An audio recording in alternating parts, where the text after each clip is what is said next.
Hello and welcome to Cosmological Arguments. I'm your host, John Bannan. The mind of the atheist. What's going on in the atheist's mind?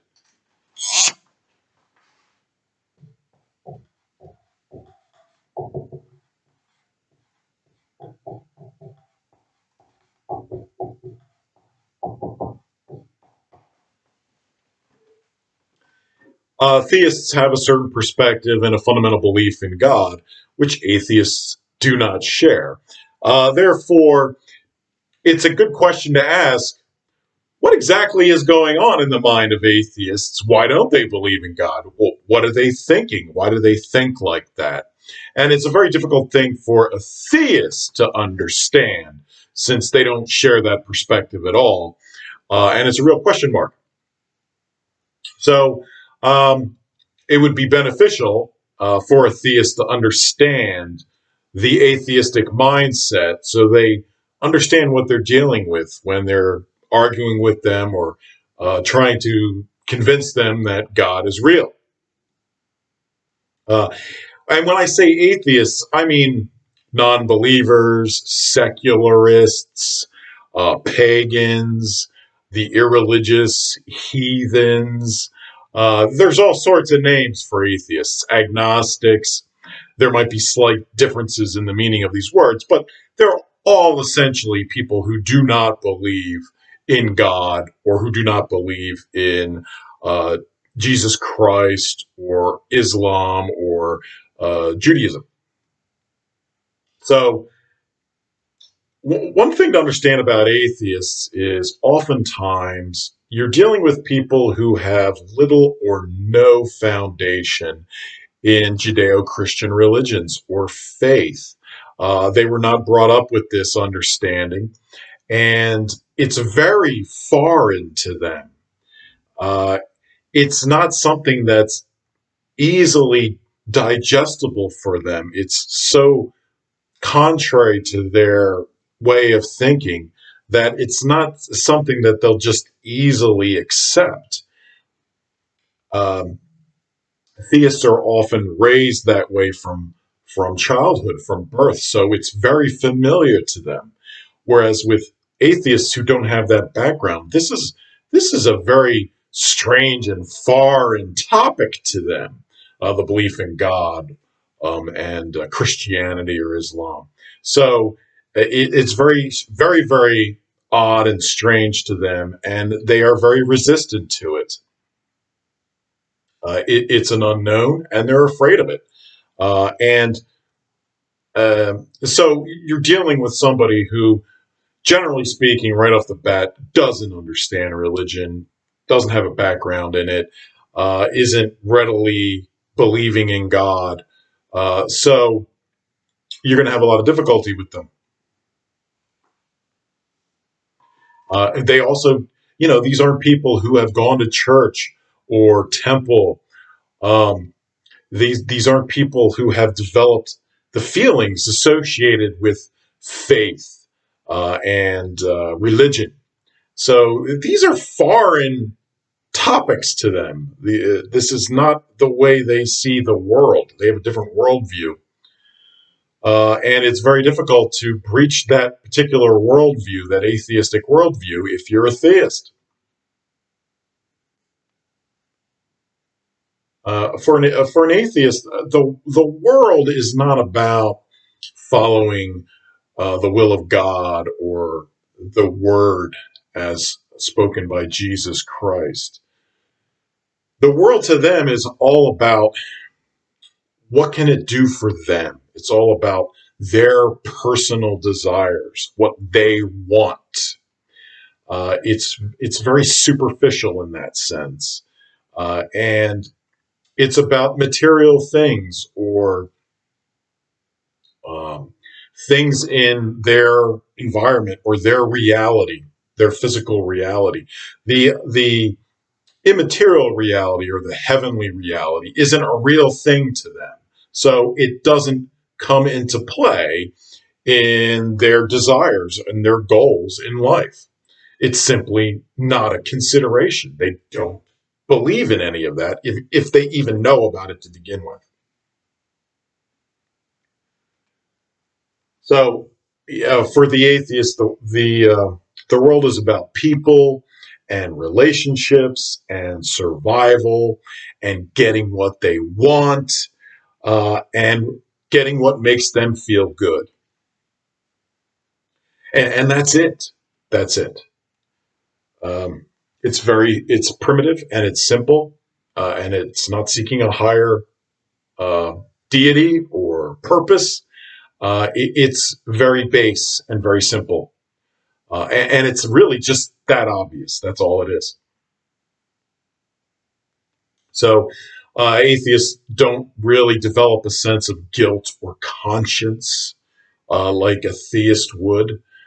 There is no appeal to a higher being and that being's will for humanity, and the idea of sin, which is going contrary to that deity's will. These are foreign concepts to atheists. And atheists are generally people who only believe what they see. Um, they are generally materialists, which means the only thing that matters is physical reality, material reality. They only believe in what they see, um, or perhaps what science tells them is real, because science, of course, focuses on physical reality or the material. So it's telling them something about the material. But anything that isn't material, they don't believe exists. To them, only physical reality exists, and that's it. If you can't see it or touch it or experiment on it through science, it's not real. It doesn't exist. Don't bother me with that fantasy world of yours. That's the way an atheist thinks.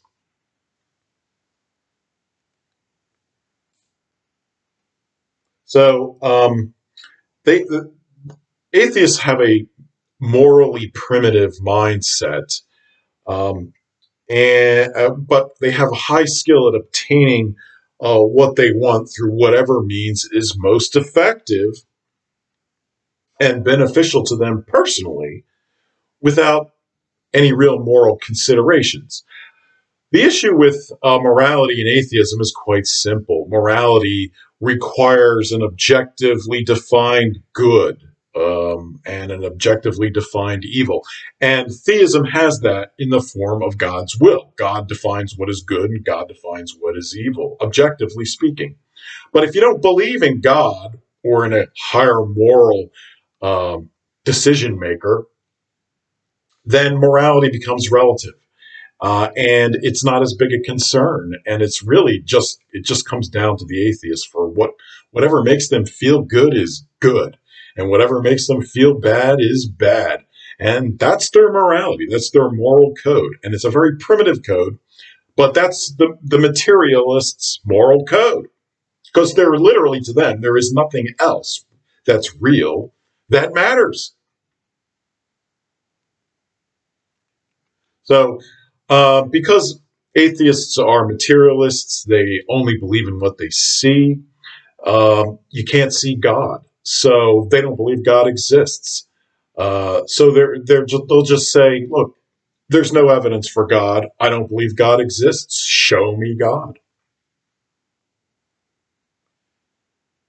Um, they're likely to think of God as sort of a Zeus, a a sort of super deity, physical being that's in charge of the universe. Uh, and they consider that a very childish notion, that only children, people who have not developed their intelligence, would believe in this. So they, their understanding of God is a very childish notion. They don't understand God in a sophisticated way, such as the uncaused metaphysical cause of physical reality. They don't understand God in that metaphysical sense as explained in the cosmological arguments. To them, God is a childish, absurd notion that why would you believe in it? Because show them to me. Where is he? I don't see him. He must not be real. That's it. And so atheists will look at people who believe in God as either childish or immature or brainwashed or stupid, or worst case, they may even think you're crazy. Um, and it's because of that materialistic mindset, and it's because they haven't developed an adult notion of God based in metaphysics. Uh, that has it's a lot of ignorance on their behalf, but you've got to understand, why would they even bother to find out about the metaphysics and the reality of God, since they think of God as a childish notion like Zeus? Why bother researching something that seems so absurd to them, something that can't be real because you can't see it? So they never bother to learn about metaphysics because they have no motivation to do so.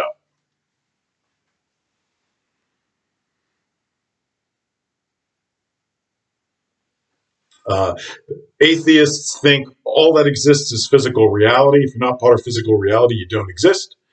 The best means of investigating physical reality is science.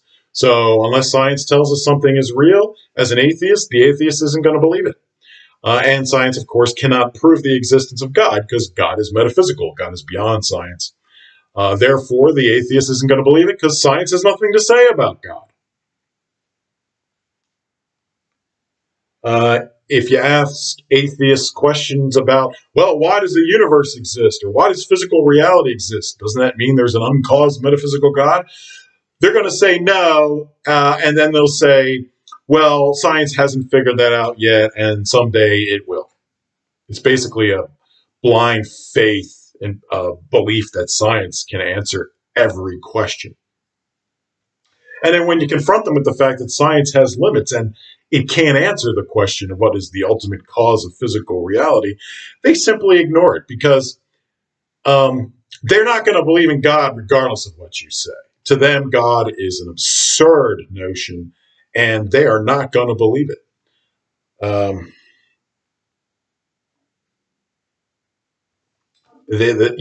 Their idea of God is like a Zeus, and to them, it's like, well, Zeus is a primitive mythological figure used to explain natural phenomenon, like thunder and lightning, which we now know have scientific explanation. So we don't need Zeus anymore.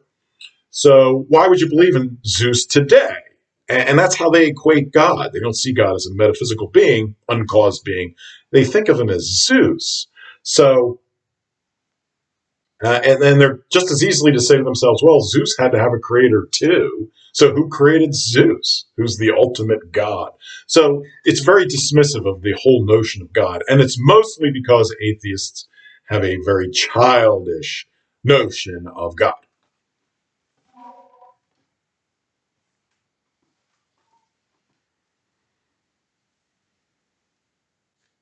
They're also likely to dismiss God as simply an invention by man, as a mythological being invented by man to explain natural phenomenon that's no longer necessary in this scientific age. They may think of formal or organized religion as really some sort of conspiracy to control people's behavior or control people or make money or gain power. They'll Because they don't believe God exists, they see ulterior motives for organized religions or the church, instead of what the truth is, which is these organizations really do believe in God and really are trying to bring the kingdom of heaven to earth. They really are doing what somebody like Jesus told them to do in founding a church and spreading the good news. Atheists don't believe that because they don't believe God is real. So there has to be some other reason for the church or religious organizations that have nothing to do with uh, the reality of God, because God doesn't exist to them. So maybe organized religion has some sort of societal function, bringing people together, some sort of formal structural function, maybe a charitable function in our society. They don't see it in terms of what it really is, which is God's agency on earth.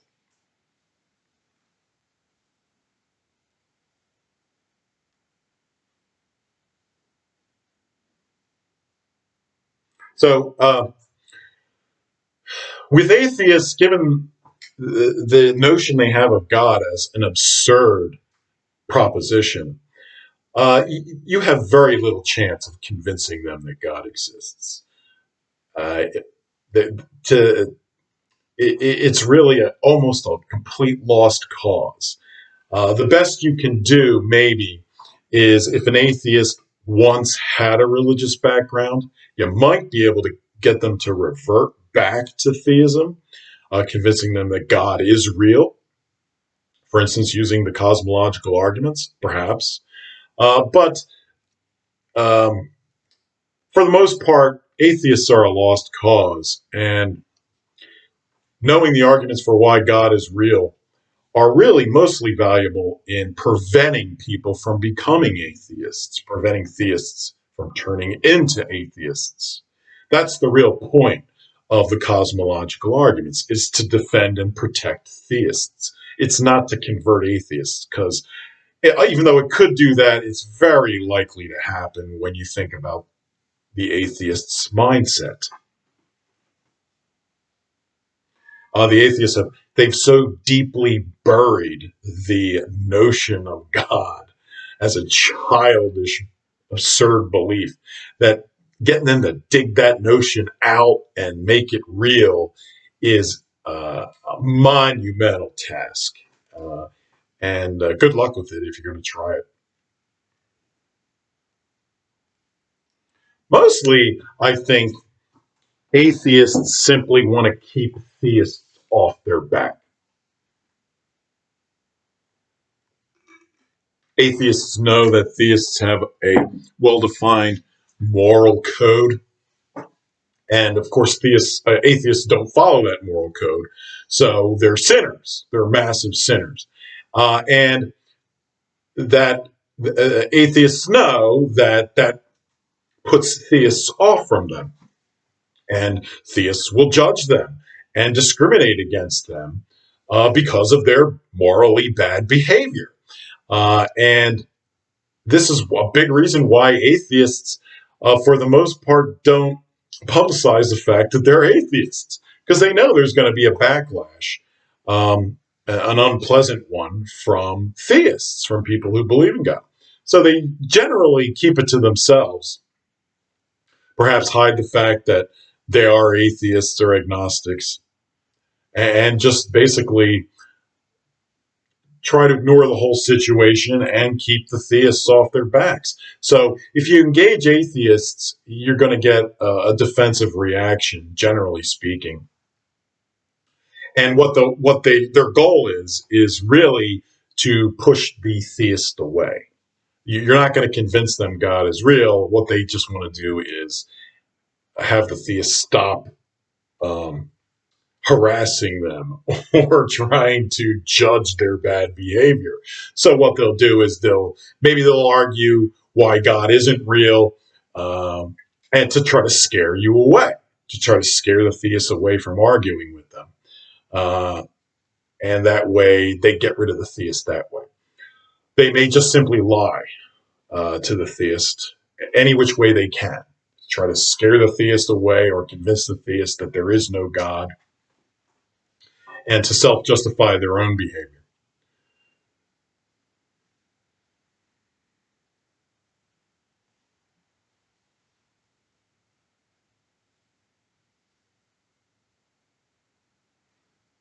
The theist, the atheist basically would prefer that the theist ignore the situation and let the atheist do whatever they want with no consequences. Atheists often believe that they are much smarter than theists because, again, they think God is a childish notion, so you'd have to be stupid to believe in God. So they may think that they can just make whatever lie up they want and the theist is going to buy it because they're not smart enough to figure out what's wrong with what the atheist is saying.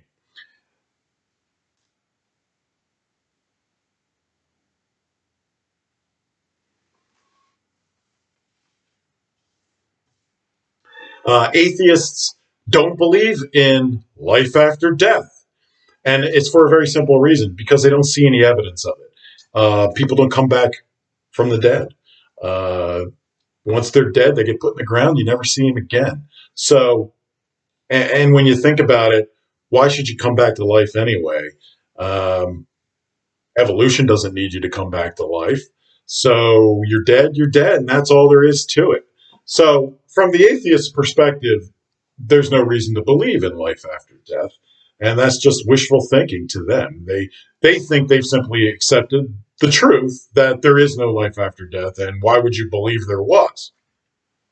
Now, of course, the answer is, well, because Jesus told us there was, and Jesus rose from the dead, and there is a God who could bring you back to life if God wanted to. But all of that requires a theist belief system, and it requires understanding God is real in metaphysics, and having read the Bible or some religious text, and having been trained in this, and having experienced it. And the atheist has none of that to draw upon, none of that. So you can understand the problem in trying to talk an atheist into believing in life after death. Without all that background, it's virtually an impossible task.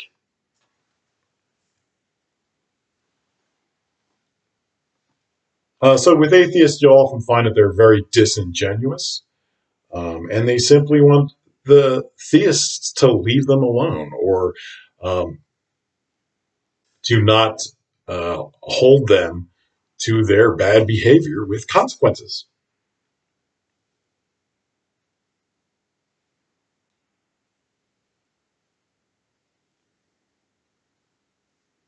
So basically, the atheistic mindset is this: they're not going to believe in God regardless of what you tell them. Whatever argument, brilliant argument you come up with, they're not going to believe in God.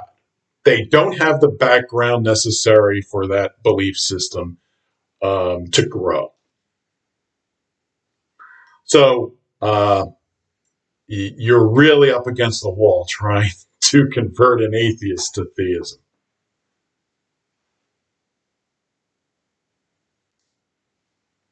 So don't pretend that you're getting through to them with your theist arguments, because you're not. They have no intention of believing in God.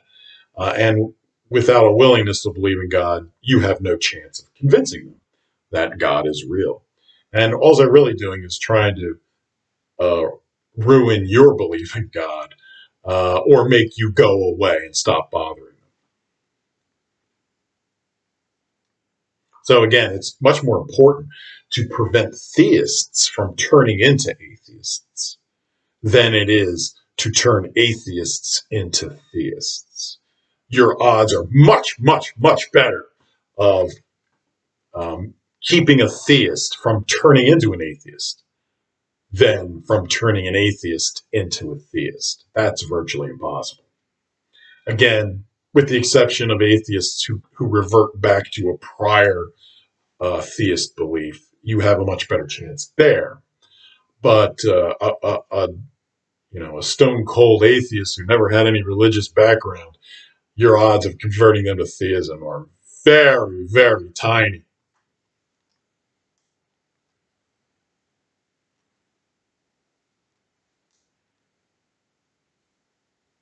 In fact, so what happens? You have a lot of atheists who are simply never going to believe in God. They won't. To them, it's a childish, absurd notion, and their pride won't allow them to accept that as a reality, because they think they're smarter than that.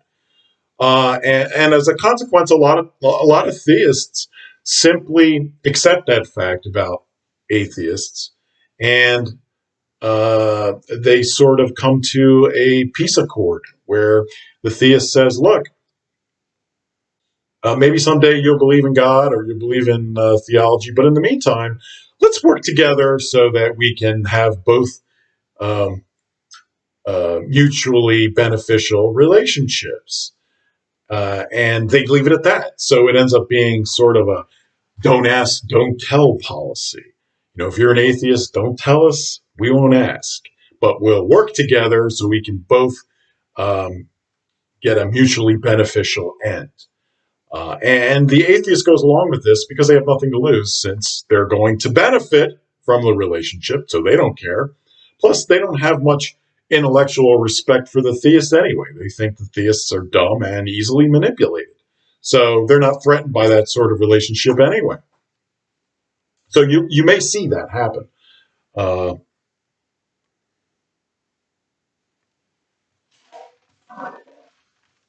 all right, so I hope that gave you some insight into the mind of the atheist and what you're dealing with, and why atheists are so intractable when it comes to believing in God, and understanding that you're really up against the wall when you're trying to convince an atheist that God is real.